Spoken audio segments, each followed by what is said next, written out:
All right, ladies and gentlemen. So we got a very interesting story coming out from Rockstar, where apparently they're being accused of something pretty egregious and also pretty hilarious, depending on the side of the aisle and what you think about the overall situation.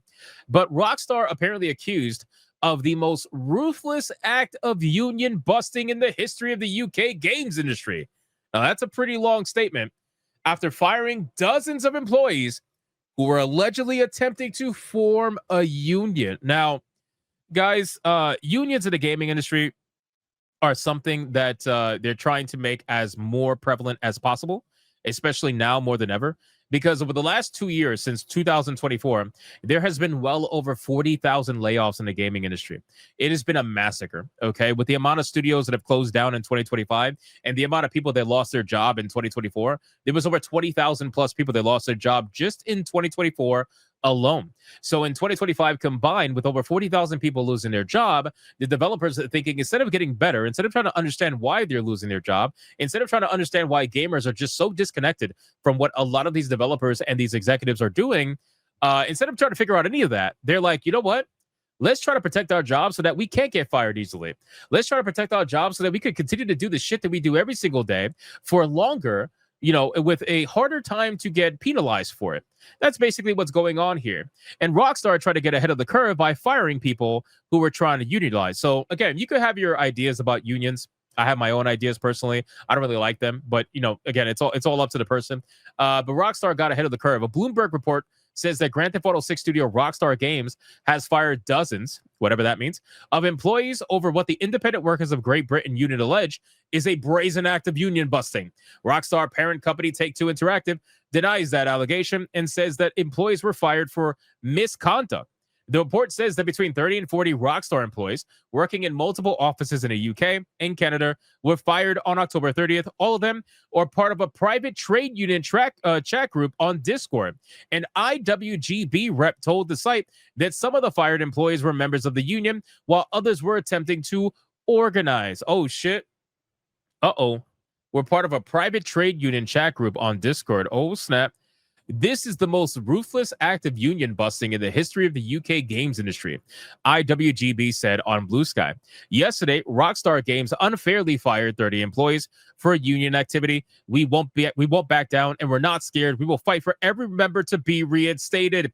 Rockstar's flagrant contempt for the law and for the lives of the workers who bring in their billions is an insult to their fans and the global industry. IWGB President Alex Marshall told Bloomberg. You know what's crazy, man? A lot of unions, they're like the mafia, bro. They once they're in power, they don't let go of that shit at all. They try to hold on to it as much as possible. This is why a lot of corporations, I don't know if they still do it now, again, because I haven't worked like a retail corporate job in forever. But a lot of corporations, they would have a lot of training videos and courses that you would have to take before you could work. That is part of like kind of the onboarding process. And a lot of it was like anti-union stuff.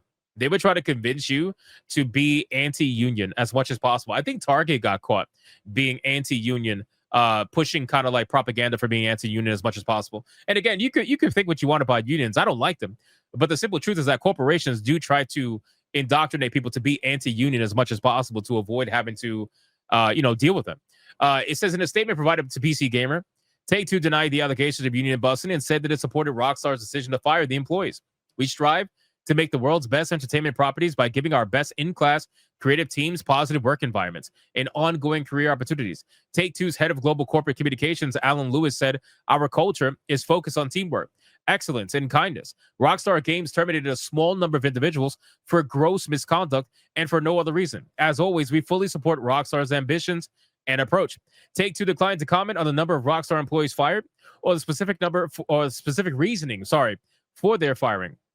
Rockstar had a well-known culture of crunch some years ago, and while things seem to be improving more recently, the studio is currently facing what has to be a massive pressure to get Grand Theft Auto 6 finished. The game is set to launch on console in 7 months. A PC release still hasn't been confirmed after delay pushed it out of this fall. Now, again, guys, for me personally, I will always say that when it comes to jobs like this, game development, things of that nature, it needs to be performance oriented. It has to be. And I understand that a lot of studios want to be this whole like fake ass kumbaya bullshit where we're all family, right? We're all part of this one big gay family most of the time. But the truth is that you're not. The truth is that you are employees, they are your employer, and you have a duty to your studio to do, what you need to do. And unfortunately, a lot of developers just were not doing what they needed to do.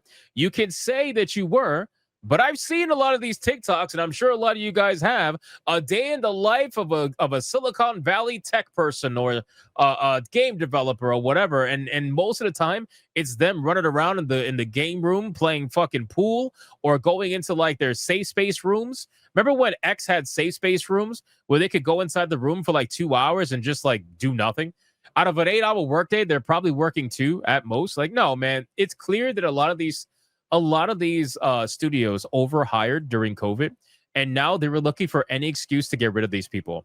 And unfortunately, that's just what happens, man. Now we are at a point where subsidization is not as easy as it used to be. I say this all the time. Nobody wants to listen from that particular side, and that's okay. But you're going to keep getting fired. Subsidization is pretty much gone for the most part. Now, the interesting thing is I know subsidization is hard to come by in the United States. I don't know how it is in the UK. I know in Canada they give out money very easily, especially if you are a DEI oriented kind of studio or company. They're going to give you money like crazy. They will fund you to no end, which is why, if you notice, a lot of these consultancy groups that focus on diversity, equity, inclusion, they're all from fucking Canada, mostly Montreal, Canada. So I don't know how it is in the UK. I don't know if subsidization is a thing in the UK. I'm sure it probably is, but I don't know if it's as much as Canada. But the point is, this is only going to go as far as the money goes. And if the money is drying up, which I think it is pretty much everywhere, I don't think you're going to be able to survive regardless of union or not. I understand having a union will make it harder to get rid of people like this, as you can clearly see from their antics to try to phrase everything to be anti-union instead of acknowledging that they might have been fired for other reasons. But at the end of the day, I think a union in a industry that is performance based is a bad thing. You should always be at your best. And I understand having a bad day. I understand, maybe being a little lazy one day or whatever. But there are people that clearly take advantage of their seniority, and those are the people that need to be dealt with. And if you're not holding yourself up to standard and you're not performing the way you're supposed to be, I don't think you should be there. I don't think you should be working on game development if you're so fucking lazy that your team members have to carry your work because of it. I think that's a bad idea. So in any case, I'm not surprised to see this many people get fired. When they said dozens, I thought it was like 10 or 20, but almost 40 people. That's a lot of people. I can only imagine what they were probably doing in that private trade union chat group on Discord. So whatever it must have been egregious enough for Rockstar to want to act. So you guys let me know in the comments down below. What do you think about this? Do you think Rockstar made the right choice? Do you think that unions are a good thing for the gaming industry? Do you think they're a bad thing for the gaming industry? Whatever it may be, let me know in the comments. Thank you guys so much for watching this video. And if you enjoyed it, consider hitting that like and subscribe. And I will see you guys on the next one.